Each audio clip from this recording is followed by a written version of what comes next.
Ilang taon na po kayong hindi nakakalakad? Dito na, 7 taon na mahigit. Kakainin. Bakit? Ano pong nangyari sa inyo? Ano yung...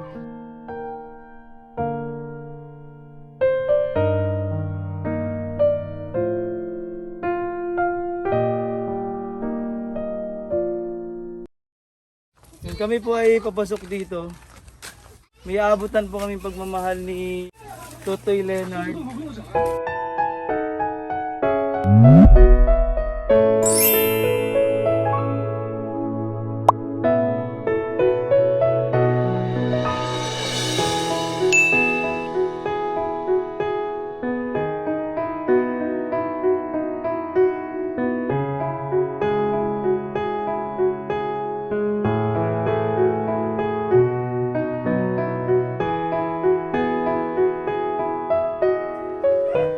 Yan, dito po tayo kina tatay.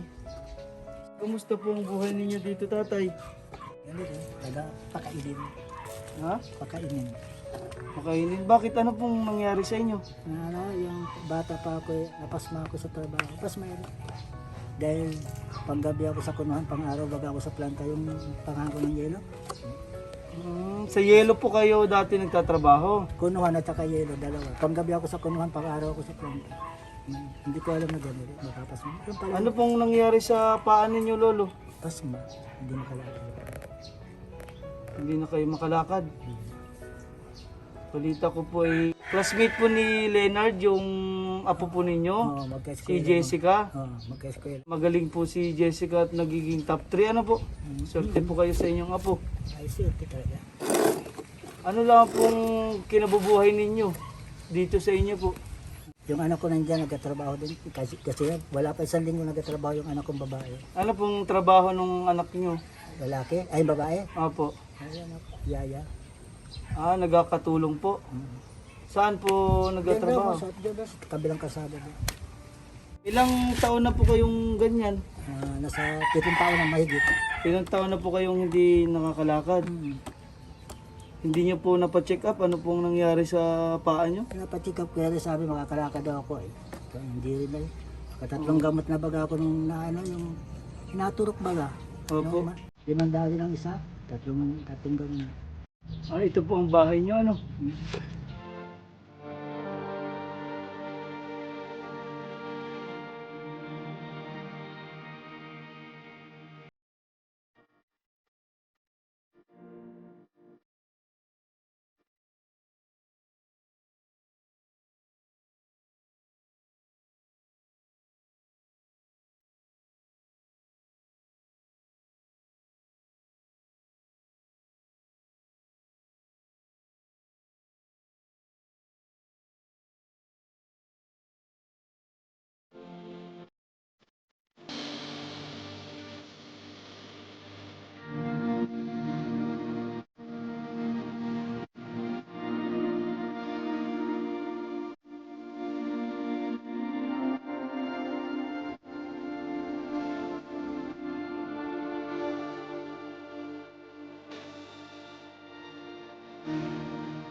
So, Anong grade na po ni Jessica? pasok ko grade 11. Yung isa, Talagang simula po elementary ay lagi siyang nasa top. walang baksak pati siya. Yung anak ko ng lalaki, grade 8. Pagpasok ko grade 9 naman. Wala rin baksak din. Pero, Ito ba si classmate mo today? sana, naglalaba yan, naglawasin. Sa, ano nga Silong gawin? yun, silong yun. Tayo sa Ano po kami doon, naglalaba po kami doon. Kumusta ang buhay niyo dito, Nining? Ayos lang po. Balita po ay lagi kang top. Sabi ni Leonard sa akin. Galing ka pala mag-aral, ano? Kumusta si Lolo? Si Lolo pa ay, ano na? Oo nga, manang-mana daw kay Lolo. Napagyabang ni Lolo sa akin kanina pa. Si Nining po ay classmate ni Leonard. Anong pangalan mo, Nining? Jessica po. Si Jessica Reyes po. Yung mama mo, nasaan? Nandiyan po si mama tapos si papa ay nandun sa Batong Bali. Ah, Nasa pangalawang asawa po. ay, iniwan na kayo ni papa mo? Nag-suporta lang po yung tuwing Sabado. Nasuportahan ka naman Po. sa pag-aaral mo. Eh, ngayon, ay nagala ba kayo, Nining? Po. Ay, ano lang kinabubuhay ninyo para sa allowance mo pagpasok. Wala man pa akong trabaho, si tita po nagtatrabaho. Anong trabaho ni tita? Nag-aalaga po ng bata dyan sa kanto. Ah, siyang yaya. Po. All around siyang yaya. Parang yun ang ngayon ay sumusuporta sa inyo. Ay, may dala po kami para sa inyo.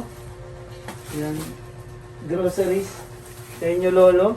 Si Lolo pala yung hindi na nakakalakad. Oo. Yan. Para meron po kayong pagkain din eh. Yan. Meron po kayong tinapay. Paano ba lang malilito Yan. kung ano? Noodles at ito po, Milo. Sukal. Oo, para po sa inyo ito. At balita ko magaling po si Jessica, ay matalino po. Ay nakakatawa, no? Kahit sobrang hirap ng buhay, ay tuloy-tuloy po siya pag-aaral, ano? Huwag susuko nining, ano, para sa kinabukasan ng mga magulang mo, kay Lolo. Eh, ako yung tatagal ko alagaan ng mga yan. Ano po. Kasi sayang po yung talino ng bata kung hindi makakapag-aral. Hindi makapag-aaral. Yan, meron kayong pagkain. Ayan. Ayun, kung saan naman mapasok. Meron na rin po kayong bigas. May bigas pa po ba kayo dyan? Yan, ay, Meron nakuha pa mo. po. Ay, ito po. Hindi na yata, nauga na. Ayan, kasalamat na ito. Oo. Yan. Aba! Meron po kayong palaman. Ayan, kain na kayo. Kumain na ba kayo ng tanghalian? Po. Kayo na pa po. Anong ulam ninyo? Yung Argentina po. Gulay. Opo, tuwing hapon po gulay na ulam. Mas maganda yung gulay para hindi magkasakit si Lolo. Ilang taon na po kayo, Lolo? 67 na ako. 67 na po kayo? Ilang taon na po kayong hindi nakakalakad? Pitong taon na mahigit. 7 taon na po kayong andito lang. Maliliit pa yung mga yan eh. Sino po ang nagpapaligo sa inyo? Ako, ano ako. Ere, dalawang bangko. Ah, 2 bangko, tas Palit-palitan. lipat-lipat niyo po para makadating Para makadating ko. Diyan lang naman sa likod. sa likod po yung... Naigiban ako niyan. Naigiban po kayo ni Nining Oh, yan, tatlong yan. Patulong-tulong. para may panligo po kayo. Bago pag madumi ako, igib din sila. Yung iba magdala ng dalawang bangko. Ere, talagang dalawang Para bangko. maka... Yan ang gawa ng mga yan. Talagang inaalagaan po kayo, ano? Oo. Dahil Bait ano, si Nining. Hindi kayo napabayaan yung ibang bata ay puro gala, puro laro. puro laog sa labas. Salamat po sa USW na tumutulong sa amin sa kahirapan ng buhay namin.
Ah.